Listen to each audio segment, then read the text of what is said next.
Hello mga kabatang Quiapo, October 20 episode summary.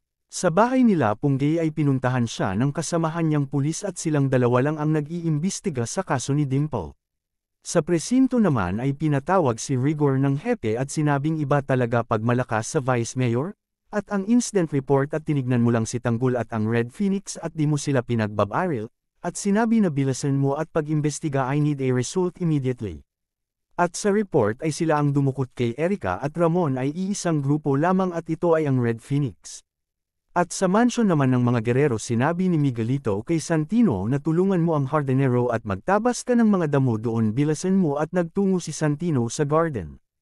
At sa munisipyo naman pumunta si Dingding upang mag-file ng reklamo para sa pangdadaya ng mga gerero at sa isang opisina naman ay naalala ni Dingding nung siya ay naging secretary ni Gustavo at dito din siya pinagsamantalahan ni Gustavo nung ito at mayor pa.